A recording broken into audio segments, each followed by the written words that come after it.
Hello everyone and welcome back to my YouTube channel Aastha Nadia Sharma. आज हम करेंगे क्लास 4 इंग्लिश जंक्शन बुक का chapter 6 going to sleep का exercise part. I hope आपने पिछले वीडियो में इसका फ़नी सा एक्सप्लेनेशन पार्ट ज़रूर देखा होगा। अगर नहीं देखा है तो फटाफट से डिस्क्रिप्शन बॉक्स में जाइए, लिंक पे क्लिक करके आप चैप्टर देख सकते हैं। आपको बड़ा ही मज़ा आने वाला है एक्सप्लेनेशन में। तो चलिए भाई एक्सरसाइज पार्ट शुरू करते हैं। आंसर द फॉलोइंग क्वेश्चन है, What did Mr. Fogg do to fall asleep? Mr. Fogg ने ऐसा क्या किया था नींद लाने के लिए? Mr. Fogg imagined the sheep jumping over the fence. Mr. Fogg ने ये सोचना शुरू कर दिया था, ये इमेजिन करना शुरू कर दिया था कि जो बकरियां हैं वो बाड़ी के ऊपर से कूद रही हैं, फेंस के ऊपर से कूद रही हैं। ठीक है। सेकेंड है, What did Mr. Fogg's aunt come into the room? Mr. Fogg की आंट कमरे में क्यों आई थी? Mr. Fogg aunt came into the room to inform that he had forgotten to close the back door and she heard thieves in the backyard. Mr. Fogg की aunty जी ये बताने आई थी कि शायद मिस्टर फॉग जो है वो पीछे का दरवाज़ा बंद करना भूल गए हैं और उनके जो बैकयार्ड है वहाँ पे चोर घुस गए हैं। ठीक है ना, उनको ऐसा लगा था तो वो ये इन्फॉर्म करने आई थी। थर्ड क्या है, What made Mr. Fogg very upset? What did he do then? Mister Fog को सबसे ज़्यादा दुखी किसने करा था और फिर उसके बाद उन्होंने क्या करा था? Mister Fog was very upset as he was nearly asleep when neighbors' cats started fighting loudly. He leaped out of bed and started throwing anything he could find at cats. His boots, soap dish, his brush and so on. तो क्या हुआ था? जो mister fog थे वो दुखी इसलिए थे क्योंकि उनको नींद आने ही वाली थी कि उनकी जो पड़ोस की बिल्लियाँ हैं वो बहुत ही ज़ोर ज़ोर से झगड़ा करने लगी थी। वो अपने बेड से उठे और जो भी उनके हाथ में आया वो खिड़की से बाहर फेंकने लगे उन कैट्स के ऊपर। उनके बूट्स थे, जो उनकी सोप डिश थी, जो उनकी कंघी थी, उनकी जो प्लेट थी, उनके जो ब्रश थे, वो सब उन्हें बाहर फेंक दिया और फाइनली वो है बिल्लियाँ जो भाग गई। ठीक है ना। अब फोर्थ वाला क्या है, was there a real earthquake that night? What did actually happen? क्या उस रात सच्ची में अर्थक्वेक आया था, लेकिन असलियत में हुआ क्या था? No, mister Fog's wife had fallen off the bed with a loud थड।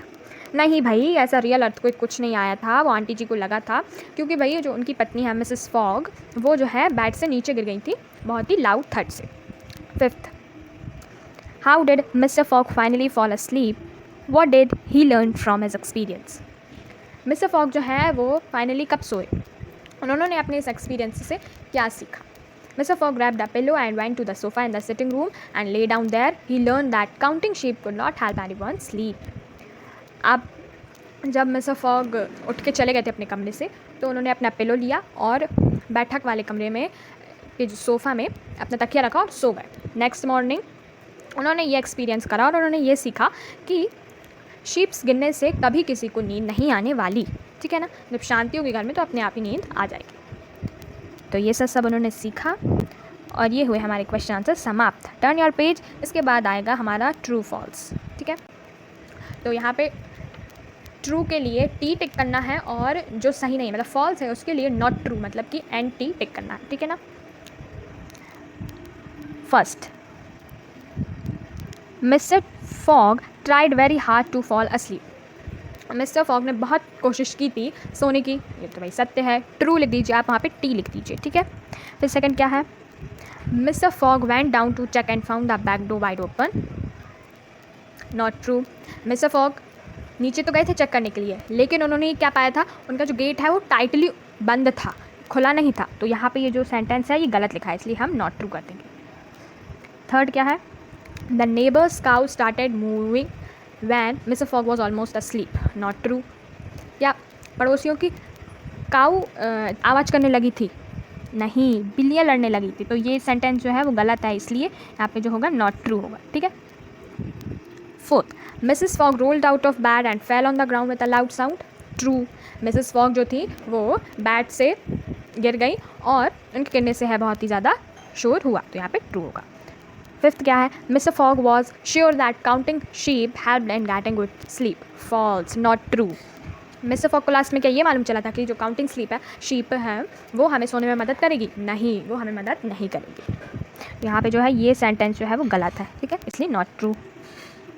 चलिए थिंक एंड आंसर क्या है ये आपको करना है होमवर्क में। Do you think that counting sheep could have helped mister Fog if he had not been disturb so many times? What makes you think so? क्या आपको लगता है कि जो काउंटिंग शीप है वो मिस्टर फॉग की मदद कर देता अगर वो इतनी बार जो है डिस्टर्ब नहीं होते तो। आपको क्या लगता है? मुझे तो लगता है हाँ। मैं आपको एक्सप्लेन कर देती हूँ क्यों, फिर आप अपने मन से लिख लीजिएगा। क्योंकि देखिए, जब वो शुरू बार उन्होंने जब काउंटिंग स्टार्ट करी थी, है ना, तो उनकी जो है नींद आने ही वाली थी, है ना, वो मतलब डाउन कर ही रहे थे, उनको नींद आने ही वाली थी कि उनकी जो है पत्नी मिसेस फॉग चिल्ला पड़ी कि जो येलो वाली मुर्गी है उसको शायद अंडे देने हैं, ऐसे चिल्ला पड़ी। तो फिर वो डिस्टर्ब हो गए, है ना, ऐसे करते करते आगे डिस्टर्ब होते गए। लेकिन हर बार जो है उनको काउंट करते करते नींद आने ही वाली थी। मतलब इससे जो है इस सेंटेंस से प्रूव होता है कि मतलब उनका जो काउंटिंग शीप वाला जो था काम, वो है काम कर रहा था, है ना। तो हम ऐसे कह सकते हैं। आपका क्या राय है? आप अपनी कॉपीज़ नोटबुक्स में वो लिखिए, ठीक है। Know your values, important part for our life. In the text, Mr. Fogg has trouble going to sleep. He gets very annoyed and he shouts because the baby was crying and throws things at the cats that were fighting. ठीक है, text में chapter में mister fog जो हैं उनको बहुत ही तकलीफ़ हो रही थी सोने में। वो हर बार बहुत ही अनॉयड, गुस्सा हो रहे थे जब जो बेबी है वो रोने लगा था और वो अपने कैट्स, मतलब नेबर्स के कैट्स के ऊपर जो है सामान भी फेंक रहे थे जब वो लड़ रही थी। डू यू थिंक इस बिहेवियर वॉज सेल्फिश? क्या आपको लगता है कि जो उनका बिहेवियर था वो सेल्फिश था, मीन था? Could he have been more patient? क्या उन्हें और भी शांति से बिहेव करना चाहिए था? How should we react when things do not happen according to our wishes? अपन को कैसे रिएक्ट करना चाहिए जब अपनी विशेज़ अपने हिसाब से पूरी नहीं होती हैं, ठीक है। Then we may not always be able to control our feelings but we can control और चेंज आवर बिहेवियर। हाँ, हम हमेशा अपनी फीलिंग्स को कंट्रोल तो नहीं कर सकते, लेकिन हम हमारे बिहेवियर को ज़रूर कंट्रोल और चेंज कर सकते हैं सिचुएशन के हिसाब से।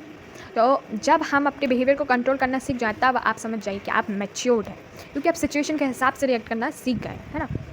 अब भाई उनकी नींद नहीं लग रही थी, उनके सिचुएशन के हिसाब से काम नहीं हो रहा था, तो वो क्या नहीं चिल्लाने लगे, है ना, और बिल्लियों के ऊपर सामान फेंकने लगे। सो कंट्रोल करना चाहिए हमें, है ना। अब ठीक है, grammar part, favourite part, grammar part आ गया है। इस बार हम पढ़ेंगे फ्रेजेस, ठीक है। Read this sentences. चलिए भाई रीड कीजिए मेरे पीछे से। Mister Fogg remembered something that he had read in a book. यहाँ पे अंडरलाइन वर्ड क्या है? In a book. He decided to count a sheep one more time. Underline word one more time. He was floating gently into the land of dreams. Underline word into the land of dreams. अब ये purple box.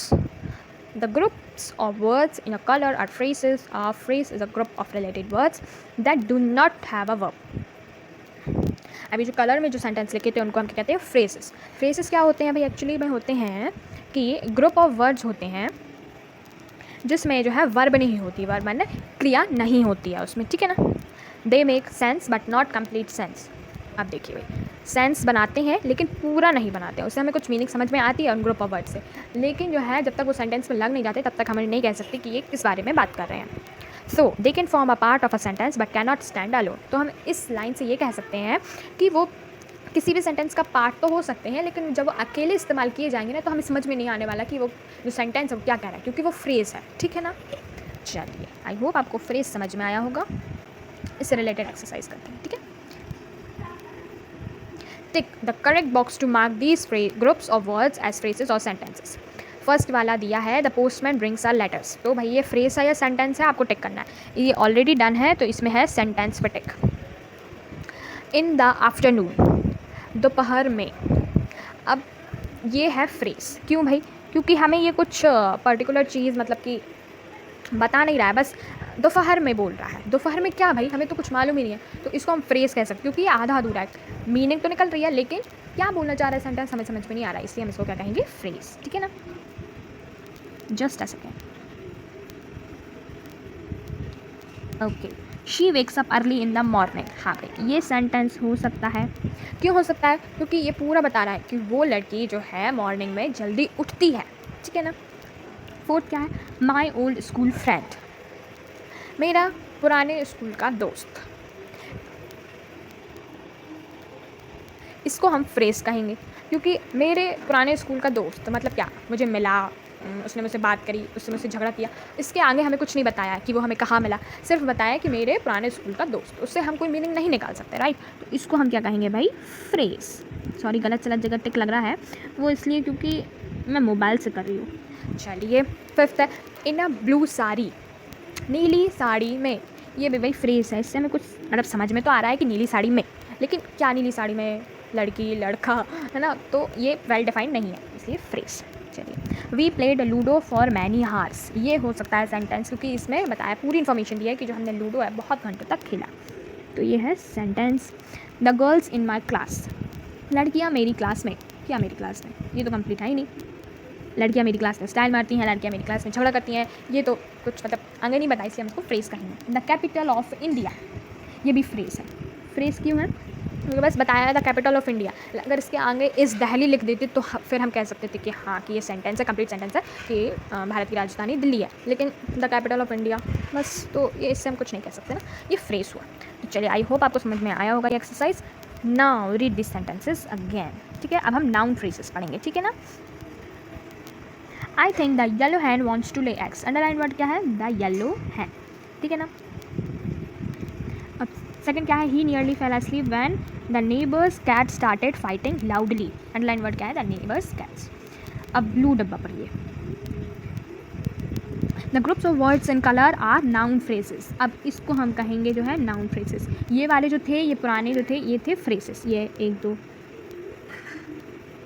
ये है हमारे phrases, simple phrases. अब नीचे जो हमने पढ़े ना अभी, वो है noun phrases. A noun phrase plays the part of a noun and can be replaced by pronoun, अब जो नाउन फ्रेज है वो जो है ना संज्ञा का काम करते हैं, ठीक है ना। और ये जैसे कि हम मालूम है प्रोनाउन नाउन की जगह यूज़ हो जाती है, तो इसमें भी फ्रेज वाले पार्ट में भी हम प्रोनाउन से इसकी जगह चेंज कर सकते हैं ना।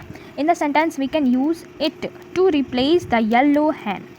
अब देखिए, अब सेंटेंस में ऊपर फर्स्ट वाला सेंटेंस दिया है हमारा, इसमें लिखा है द येलो हैन, उसकी जगह अगर हम इट लिख देते ना तो भी जो है हमारा काम चल जाता है। I think it wants to lay eggs, या फिर हैन है तो ही भी लिख सकते, I think he wants to lay eggs, है ना। अब ऐसे ही second sentence, similarly in second sentence में जब हम द नेबर्स कैट की जगह दे लिख देते तो भी चल जाता है ना, क्योंकि नेबर्स की कैट हैं, वो झगड़ा कर रही हैं, so he nearly fell asleep when they started fighting loudly, है ना, तो हम प्रोनाउन भी यूज़ कर सकते हैं। Now phrases answer the question what और हु, नाउन फ्रेजेस जो रहते हैं ना वो क्वेश्चन का जो है आंसर कर देते हैं, जैसे कि अब हम व्हाट और हु से ही आंसर देते हैं, हाउ वेयर दे से नहीं, लेकिन हु और व्हाट और हु से जो है वो जब हम क्वेश्चन करते हैं तो हमें आंसर मिल जाता है, राइट। जैसे कि what wants to lay eggs, अब ऊपर वाले सेंटेंस में देखो क्वेश्चन बन जाएगा व्हाट से, what wants to lay eggs, तो उसमें हम लिख देते हैं the yellow hen wants to lay eggs, तो हमें आंसर मिल गया नाउन फ्रेजेस में। हु स्टार्टेड फाइटिंग लाउडली, भाई कौन है जो तेज तेज लड़ने लगा, द नेबर्स कैट, है ना, नेबर्स कैट जो है वो लड़ने लगी, ऐसे हम कर सकते हैं। अब यहाँ पे और भी एग्जांपल्स दिए हैं, तो अब हम इनसे क्वेश्चन बना के देखेंगे, ठीक है। That sweet little boy is my brother, अब इससे हम क्वेश्चन बनाएंगे, who is my brother, that sweet little boy, हमें आंसर मिल गया। अब क्या है, some of couples friends are vegetarian, who are vegetarians, some of couples friend या फिर कपल फ्रेंड्स आर वेजिटेरियन, मिल गया ना हमें आंसर हु व्हाट लगाने से। इस तरह से जो है नाउन फ्रेजेस होते हैं, ठीक है। अब हम करेंगे एक्सरसाइज, ये ए एक्सरसाइज थी, ये है B exercise. Complete the sentences using the correct phrases from the box. अच्छा चलो, हमें इसमें हेल्पिंग बॉक्स दिया है, इससे करेंगे हम। Varun does not feel shy to sing in front of a large audience, इसमें अपन को पहले से दिया है। नाउन क्या है इसमें, अ लार्ज ऑडियंस, ठीक है ना। सेकंड क्या है, she got into blank which would take her home. Option देखते हैं, a good game of cricket, the adventure story, the big bad wolf, a loud clap of thunder, a yellow and black taxi. मुझे लगता है a yellow and black taxi. She got into a yellow and black taxi which would take her home, वो जो लड़की है वो पीली काली taxi में चली गई जो उसे घर छोड़ दी, ठीक है ना। चलिए अब थर्ड देखते हैं, Arun and his friends enjoy blank, option देखते हैं, a good game of cricket, the adventure story, the big bad wolf, a loud clap of thunder. A good game of cricket भी हो सकता है, द एडवेंचर स्टोरी भी हो सकता है, क्योंकि अरुण और उसके फ्रेंड्स हैं तो उन्होंने वो एडवेंचर स्टोरी भी इन्जॉय कर सकते हैं और अच्छा क्रिकेट गेम भी इन्जॉय कर सकते हैं, है ना।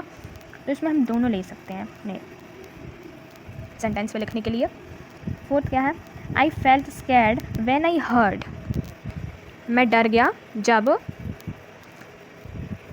अ लाउड क्लैप ऑफ थंडर, ठीक है ना, जब मैंने ये तालियों की गड़गड़ाहट सुनी तब मैं जो है डर गया, ठीक है ना। द बिग बैड वुल्फ नहीं हो सकता, क्योंकि इसमें कोई आवाज़ नहीं हो रही है क्योंकि मैं सुन के डरा था, तो फिर the loud clap of thunder होगा, ठीक है ना। चलिए अब हम नेक्स्ट पेज को लेते हैं, 2 और हैं। Did you enjoy reading blank I gave you. इसमें आएगा द एडवेंचर स्टोरी, है ना। इसमें क्या लिखेंगे, did you enjoy reading the adventure story I gave you, ठीक है ना। अब क्या है, blank followed little red riding hood a big bad wolf, ठीक है ना। यहाँ पे आएगा बिग बैड वुल्फ। आपने कहानी पढ़ी होगी ना, तो उससे हम रिलेट कर सकते हैं। A big bad wolf followed little red hiding hood, ये पिक्चर में दिया है। ओके, देन नेक्स्ट एक्सरसाइज है हमारी प्रीपोजिशनल फ्रेजेस, प्रीपोजिशनल फ्रेजेस, ठीक है ना। Now read this sentences again. He thought she had heard thieves in the backyard. Underline word क्या है, in the backyard. He leaped out of bed and went to the window. इसमें 2 है, out of bed and to the window. He went to the sofa in the sitting room. Underline word है in the sitting room. अब नीला डब्बा पढ़ते हैं। The phrases in color are prepositional phrases. We make the prepositional phrases with a preposition and a noun phrase. अब prepositional phrases कैसे बनते हैं, by the use of preposition और noun phrase. अभी हमने noun phrase ऊपर पढ़े, उसका इस्तेमाल करके preposition का, ठीक है ना। The prepositional phrase plays the part of an adjective or an adverb. अब जो prepositional phrase होते हैं वो किसका पार्ट निभाते हैं, adjectives का और adverbs का। एग्जाम्पल देख लेते हैं, the monkey with the short tail is very mischievous. इसमें क्या अंडरलाइन वर्ड है, with the short tail. अब जो monkey है वो बहुत ही अजीब था, लेकिन कैसा अजीब था, लेकिन कौन सा मंकी अजीब था, जिसकी जो है छोटी पूंछ थी। सी, आप देखते हैं C exercise, underline the prepositional phrases. First है, Rakesh is the boy in the blue shirt, it is already been done for you in the blue shirt. Rakesh कौन सा लड़का है, जो नीली शर्ट में है। अब सेकंड क्या है, we saw a sweet little kitten under a table, तो इसमें क्या होगा, स्वीट लिटिल किटन, ठीक है ना। थर्ड का है, Karan went to hide behind the sofa. अब करण छुपने गया, लेकिन कहाँ गया, the sofa. The store room is filled with broken furniture, store room है वो भरा हुआ है, लेकिन किससे भरा हुआ है, ब्रोकन फर्नीचर से। फिफ्थ क्या है, Dinesh does is homework with a lot of interest. Dinesh अपना क्या करता है, बहुत ही ज़्यादा इंटरेस्ट से, होमवर्क भाई। Sixth, mister Kumar carried the papers in a brown folder. Mister Kumar ने अपने पेपर्स तो रखे, लेकिन किस में रखे, ब्राउन फोल्डर में, ब्लू फोल्डर में नहीं रखे, ठीक है। तो हमें पर्टिकुलर चीज़ जो है वो पता चल रही है। I hope you got it. Vocabulary part, look at this pairs of words. अब पेयर्स ऑफ वर्ड्स देखिए, इमेजिनरी और real, loudly, softly, remember, forget. इससे आपको क्या पता चल रहा है कि ये पेयर्स ऑफ वर्ड जो हैं एंटोनिम्स हैं। एंटोनिम्स हिंदी में बोले तो विलोम शब्द क्या होते हैं, ये विलोम शब्द, ठीक है। An antonym is a word opposite in meaning to another. Antonym क्या होते हैं, जो हमें वर्ड दिया है उससे उल्टे मीनिंग, ठीक है ना, एक दूसरे की उल्टी मीनिंग रहती है antonyms. Complete the answers with the antonym of the word in colour. चलिए यहाँ पे हमें एक्सरसाइज दी है, 5 क्वेश्चन है, एक already done for you. How many boys were absent yesterday, they were all present because he had a science quiz. Absent का उल्टा present. Second है, do you keep your books in the top drawer. Top underline word है, top का क्या होता है opposite, bottom, ठीक है ना। टॉप का बॉटम, अप का डाउन, ठीक है। तो यहाँ पे हम लिखेंगे टॉप का बॉटम, इसको आपको लिखना है इस ब्लैंक में। Do you keep your books in the top of drawer, no I keep them in the bottom of the drawer so that I can reach them easily. चलो नेक्स्ट पेज खोलिए, next page में और भी है। Where the children playing noisily, noisily underline word है, noisily का opposite क्या होता है, साइलेंटली। नॉइजली मतलब शोरगुल, साइलेंट मतलब चुपचाप। यहाँ पे होगा साइलेंटली, ठीक है। इसको आपको लिखना है इस वाले ब्लैंक में। No I thought they played silently, मुझे लगता है कि उन्होंने चुपचाप खेला था। Then do you think it is dangerous to play in the woods. Underline word क्या है, डेंजरस है, डेंजरस मतलब खतरनाक। खतरनाक का उल्टा क्या होगा, सेफ, ठीक है ना। डेंजरस मतलब कि बहुत ही खतरनाक जगह, लेकिन उसका उल्टा क्या होगा, सेफ मतलब कि सुरक्षित है, ठीक है। It is quite safe to play there, come on, safe, safe की स्पेलिंग देन यहाँ पे लिख लीजिएगा आप, ठीक है। अब क्या है, were you asleep when the telephone rang, asleep मतलब सोना, फिर अस्लीप का उल्टा क्या होता है, अवेक, ठीक है ना। स्लीप का वेक, अस्लीप का awake. No I was wide awake, तो यहाँ पे हो जाएगा अवेक, ठीक है ना। No I was wide awake and answered it very quickly, नहीं मैं उठी हुई थी और मैंने उसका आंसर जल्दी से दे दिया था, क्विकली। ऐसे आपको एंटोनिम्स लिखने चाहिए, आप और भी सर्च कर सकते हैं if you think so. Then dictionary work, ये डिक्शनरी वर्क आपको करना चाहिए, आपको अपनी डिक्शनरी खोलिए और ये जो एक्सरसाइज दी है वो करिए। Look up a dictionary to find the meaning of the words in a colour, complete this sentences with the correct words. Dictionary में इनकी मीनिंग्स देखिए और जो है सही वर्ड इन सेंटेंस में लिखिए, ठीक है ना। व्यू और साइट, दो वर्ड्स हैं लेकिन दोनों के अलग अलग मीनिंग है और हमें लगता है जो है इनकी सेम मीनिंग है। अब दो सेंटेंसेस दिए हैं, आपको सही सही जगह इनको फिट करना है। I will not let you out of my, site होगा या व्यू होगा, आई थिंक फर्स्ट वाले का होगा साइट और सेकंड वाले का होगा view. The view from the mountain top was wonderful, ठीक है, फर्स्ट वाला मैंने बता दिया है आपको। देन सेकंड है प्लीज़, दो वर्ड्स है, रिमेंबर और रिमाइंड, दोनों की अलग अलग मीनिंग है। Please blank to water the plants every day, इसमें होगा रिमेंबर, याद रखना कि तुम जो है प्लांट्स को रोज़ पानी दो। सेकंड क्या है, will you blank me to switch off the computer in the evening, इसमें होगा रिमाइंड, क्या तुम मुझे याद दिला सकती हो शाम को कंप्यूटर बंद करना, है ना, इसमें हमें याद दिलाना है, रिमाइंड होगा, है ना। और फर्स्ट वाले सेंटेंसेस में हमें क्या करना है, याद रखना है, याद रखना है, ठीक है, दोनों की अलग अलग मीनिंग हो जाएगी। थर्ड क्या है, बिगिन और स्टार्ट, दोनों का मतलब होता है शुरुआत करना, लेकिन अलग अलग जगह स्टार्ट होते हैं। Press this button to blank the printer, इसमें होगा स्टार्ट, है ना, ये बटन प्रेस करो जिससे प्रिंटर जो है वो स्टार्ट हो जाए। Then when will the programme begin, अब जो है प्रोग्राम कब शुरू होगा, ठीक है ना, दोनों बिगिन और स्टार्ट अलग अलग जगह यूज़ हुए। फोर्थ रीज़न है और purpose, can you tell me the blank for not doing your homework, इसमें होगा रीज़न, कारण, ठीक है ना, क्या तुम मुझे बता सकते हो कि तुम्हारे होमवर्क ना करने के पीछे का कारण क्या है, ठीक है। सेकंड सेंटेंस क्या दिया है, the blank of this project is to find out more about solar energy, purpose होगा इसमें, क्यों, इस प्रोजेक्ट का मकसद है कि हम सोलार एनर्जी के बारे में और पता करें, ठीक है ना, मकसद है और कारण, ठीक है। इस टाइप से डिक्शनरी वर्क भी हो गया हमारा complete. Reading aloud, listen to this passage then read it aloud in the class, tell your partner why some animals hibernate, तो ये आप रीड कीजिए अपनी क्लास में और अपने पार्टनर से डिस्कस कीजिए कि जो कुछ एनिमल होते हैं वो हाइब्रिनेट क्यों होते हैं। अब हाइब्रिनेट की मीनिंग आपको तभी पता चलेगी जब आप इस पैसेज को रीड करेंगे केयरफुली। चलिए अब हम नेक्स्ट पेज में जाते हैं। नेक्स्ट पेज में है writing part. This is what mister Fox does every day. अब यहाँ पे मिस्टर फॉक की दिनचर्या बताई है कि वो रोज़ रोज़ क्या करते हैं। Use this picture and clues to write paragraph about mister Fox's day in your notebook, you can add ideas of your own. अब इसमें बताना है, अब इसमें शॉर्ट में आपको पिक्चर्स और वेकअप, शावर, ब्रेकफास्ट ऐसे करके दिया है, लेकिन अब आपको एक पैराग्राफ बनाना है और अपनी नोटबुक में लिखना है, ठीक है। तो अपने मन से आपको लिखना है, तो आप कैसे लिखोगे वो मैं आपको बता देती हूँ एक्सप्लेन करके इन पिक्चर्स को, तो फिर आप उससे लिखिएगा। अब जो मिस्टर फॉग है वो कितने बजे उठते हैं, 6:40 पे वेकअप, ठीक है, 6:40 पे वो उठ जाते हैं। देन शावर वो कितने बजे लेते हैं, 7 o'clock पे, ठीक है। देन वो ब्रेकफास्ट कब लेते हैं, 8 o'clock पे। And then he also goes to work when at 8:30।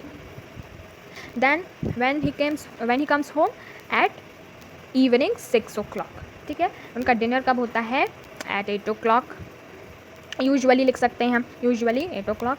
अब वो टेलीविज़न भी देखते हैं, तो टेलीविज़न कब देखना शुरू करते हैं, खाना खाने के बाद वगैरह, टहलने के बाद, अपना काम करने के बाद 10 o'clock पे at night. Then in the bed at 10:30 PM at night, ठीक है। मतलब we can by this difference we can see that 30 minutes of television he watches. इस ऐप से आपको एक पैराग्राफ लिख देना है, ठीक है। नेक्स्ट पेज में है pronunciation part. Listen and repeat these words after me. High, thigh, sigh, Then listen and repeat these words again after me. Cry, dry, fry. Again listen and repeat these phrases. अभी हमने phrases पढ़े थे, अब हमें read करना है. A high tower, a sad sigh, a dry summer, a strong thigh, a cry of pain, a fish fry. अब हमें इन वर्ड्स को रिपीट करना है. Here, dear, spare, clear, fear, spare, steer, gear, near, pear. Okay, good job if you have repeated. Listen and repeat this sentences. अब sentence read करना है. Come here dear, the engineer steered the boat, cheer up, the sky is clear, we hear with our ears, the earth is a sphere. मज़ा आया सुन के? I hope so. Now my word bank, last part of our this chapter. इसके बाद कुछ नहीं है. First word क्या दिया है? Doze off, to sleep lightly. Doze off मतलब कि हल्की हल्की सी जो है नींद लग जाना. इसका एग्जाम्पल क्या है? Sasha dozed of in the middle of the story. Sasha को जो है नींद, हल्की हल्की सी नींद आने लगी थी स्टोरी के बीच में. सिमिलर वर्ड क्या हो सकते हैं? ड्राउस, नैप. हाँ, नैप भी बोल सकते हैं, झपकी आ जाना हल्की सी. देन सेकंड वर्ड क्या है? जेंटली. ये एक एडवर्ब है. सॉफ्टली, जेंटली मतलब कि प्यार से, सॉफ्टली.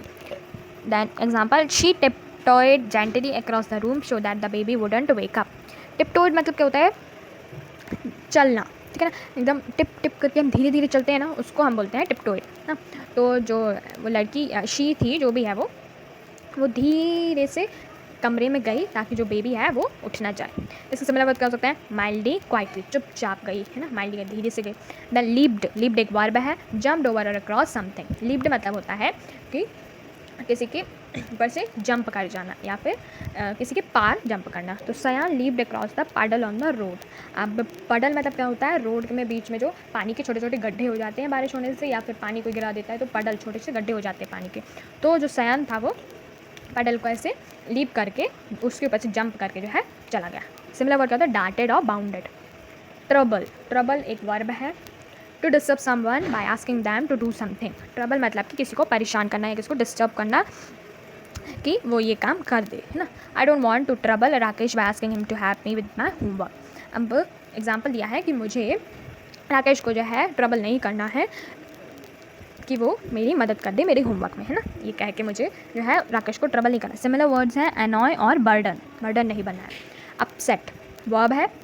टू कॉज अनहैप्पीनेस या वरी और एनएक्सिटी. अपसेट मतलब कि दुखी रहना, तो सिंपल मीनिंग अनहैप्पीनेस या वरी, चिंता रहना. My mother was very upset when I reached home 2 hours late. अब जो मेरी मम्मी थी वो बहुत ही सैड थी, बहुत ही वरीड थी जब मैं 2 घंटे लेट जो है घर पहुंचा था. सिमिलर वर्ड क्या होते हैं? बॉदर्ड होता है और ट्रबल्ड होता है ना. सो ये हुआ हमारा चैप्टर यहाँ पे समाप्त. आई होप आपको ये चैप्टर आया होगा समझ में बहुत अच्छी तरीके से. अगर समझ में आया तो थम्स अप, नहीं आया तो thumbs down. For more such content subscribe to my channel. So stay happy, stay safe. तब तक के लिए बाय बाय. Study well.